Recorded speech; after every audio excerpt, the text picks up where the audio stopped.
وخصوصا لما تكون مرأة بتوم. Et en même temps, si la femme est dépolitisée, elle dépolitise pas.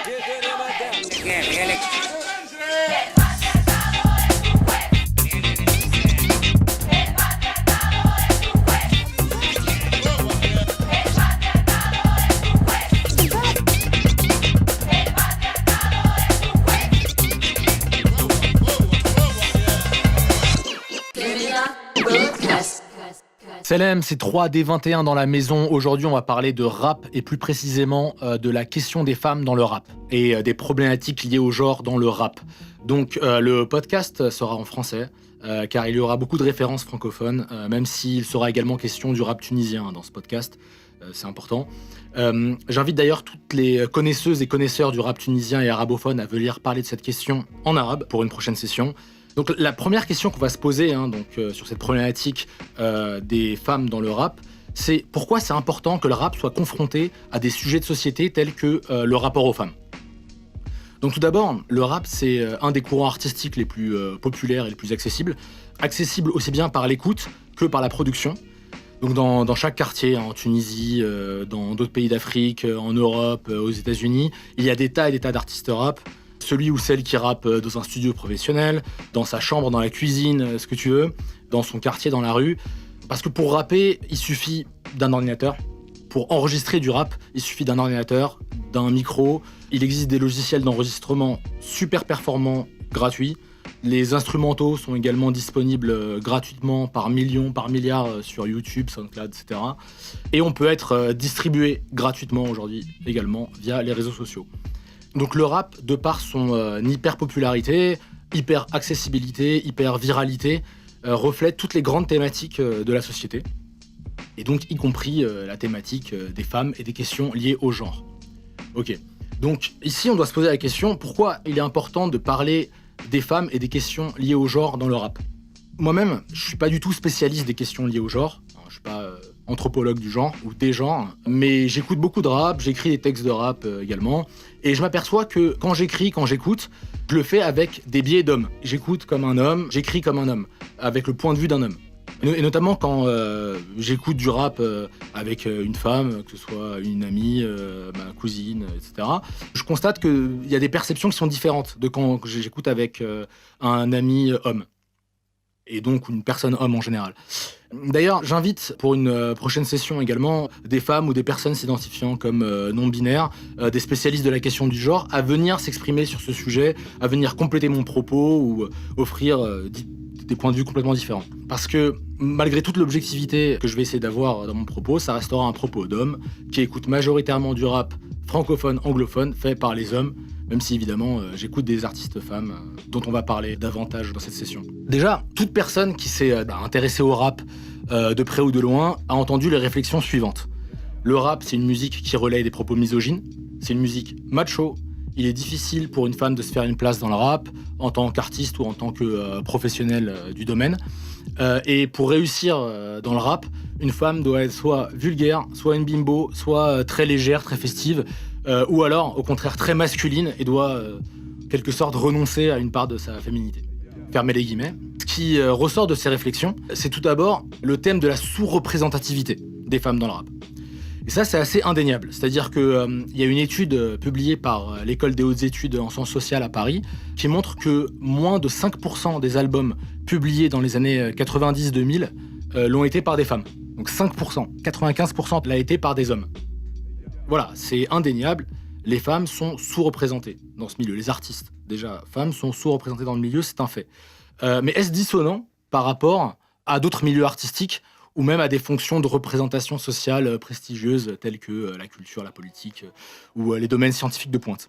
Pour continuer dans les études, il y a une étude de l'université d'Oxford avec l'université de Rotterdam qui a été réalisée sur 1,9 million de transactions de vente aux enchères dans le marché de l'art ces 45 dernières années et dans plus de 50 pays, qui montre que les œuvres d'art réalisées par des femmes se vendent en moyenne 42% moins cher que celles des hommes.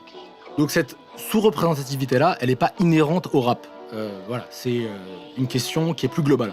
Et pour les femmes qui parviennent à se faire une place dans le milieu du rap, on constate que beaucoup d'entre elles sont considérées comme des références dans leur domaine sans distinction avec les hommes. C'est-à-dire qu'elles ne sont pas des références en tant que femmes, elles sont des références en tant que professionnels compétents de leur milieu, compétentes de leur milieu, au même titre que les hommes.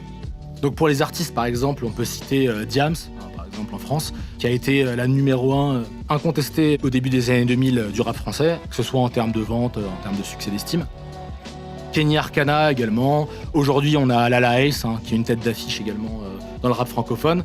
En Tunisie, on a FBK, qui fait des millions de vues, des millions d'écoutes. Donc même des artistes européens masculins à succès seraient contents d'avoir des tels chiffres.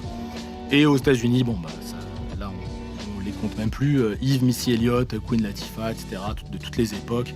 Enfin, Cardi B aujourd'hui, c'est l'artiste numéro 1 aux États-Unis en termes de vente, encore une fois. Même si au niveau de l'imagerie, etc., on peut trouver, et de l'hypersexualisation, on peut trouver des choses à redire et des choses assez contestables qu'on abordera davantage par la suite. Et dans les professionnels du rap, déjà en Tunisie, on a des médias et des établissements de production comme La Fabrique qui existent. On a donc le festival Shoftahun. En France, comme professionnels référence de leur domaine, on a la fameuse Anne Cibron qui manage Booba.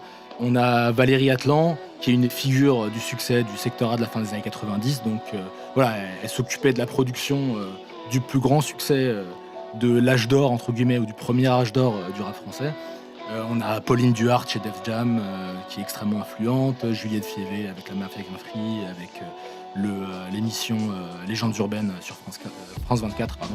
Et on a également de plus en plus de plateaux, d'émissions, etc., avec un équilibre numérique homme-femme, ou même une majorité de femmes. Donc c'est le cas sur Move, et il y a plein d'émissions comme ça. Donc je citais Légendes urbaines tout à l'heure. L'abécédaire du son également, présenté majoritairement par Wafa, ex-OKLM, ex-Move, toujours un Move je crois.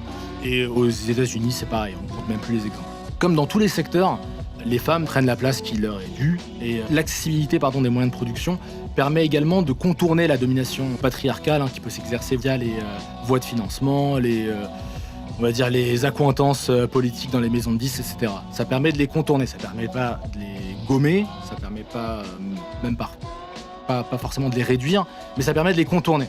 Ça permet d'apporter une alternative. Donc, au même titre que tous les domaines culturels, sociaux, scientifiques, etc., un combat contre cette domination doit être mené et entretenu, aussi bien par les femmes que par les hommes, et tout être humain qui veut la justice sociale.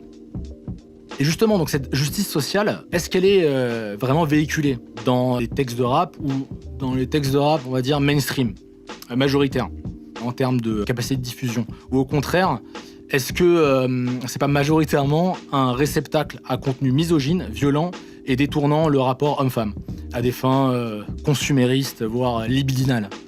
Effectivement, le contenu véhiculé dans le rap, à travers les textes, les clips, etc., les looks des rappeurs, rappeuses, et notamment les rappeurs et rappeuses mainstream, peut sembler, pour un profane, être au mieux hyper testostéroné, hyper sexualisant, et au pire carrément misogyne, rétrograde, et faisant l'apologie de la violence, l'humiliation des femmes, etc. Pour reprendre notamment les propos de la rappeuse Princesse Agnès, dans le documentaire France Culture, Le rap au féminin, elle dit on est soit une femme bien, soit donc une mère, une sœur, donc la femme, une femme bien, soit on est une pute.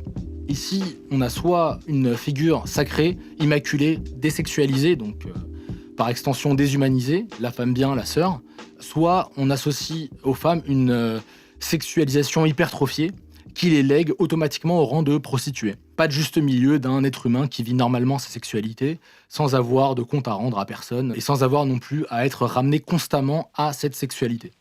Pour résumer, les textes de rap mainstream masculin véhiculeraient majoritairement cette idée binaire, comme quoi la femme est soit la sœur, la mère, soit une pute. Donc, cette idée-là, elle est efficacement illustrable et illustrée dans le titre Chouin de Caris. Caris, un artiste français tête d'affiche, d'origine ivoirienne. Et justement, Chouin, qui est un argot de Côte d'Ivoire qui signifie femme de vertu légère, une fille facile, autrement dit une pute. Et il dit notamment, la Gola, c'est peut-être une fille bien, mais nous, on préfère les chouin. Donc pour traduire, il existe des filles bien, mais Caris préfère les filles faciles. si tant est que les filles dites faciles ne sont pas des filles bien. Voilà. Donc ce morceau a fait un scandale, a fait un tollé, plusieurs demandes d'interdiction, de censure, etc. C'est également un des morceaux qui a le plus marché commercialement ces 10 dernières années en France. Et donc, on peut également penser à un autre morceau, le fameux Sale pute d'Orelsan, où il incarne un homme qui se fait larguer par sa copine et qui déverse donc un torrent d'insultes et de menaces à son encontre. Orelsan a eu plusieurs années de procès qu'il a fini par gagner, notamment par le fait que la justice a considéré que ce morceau est une œuvre fictionnelle. Donc œuvre fictionnelle, c'est l'argument des rappeurs et rappeuses qui versent dans cette hypersexualisation, donc dans une certaine violence dans la description du rapport aux femmes. Moi, ce que je propose ici, c'est justement de ne pas voir les choses à travers ce prisme manichéen. Soit les rappeurs méchants, misogynes, soit les méchantes féministes bien pensantes qui passent leur temps à censurer les artistes. Cet argument d'œuvre fictionnelle, c'est quand les rappeurs disent mettre en avant leur perception crue d'une société consumériste, hypersexualisante, où ils semblent ne pouvoir accéder à des relations avec les femmes qu'à travers le matériel, qu'à travers l'élévation sociale et l'élévation économique. Cette vision, ils l'ont à travers l'impact du marketing. Donc voilà, les pubs de lingerie donc partout dans le métro, etc., notamment en France. Le cinéma grand public, donc Hollywood, etc. Les émissions de divertissement et le choc quotidien que procurent les inégalités économiques.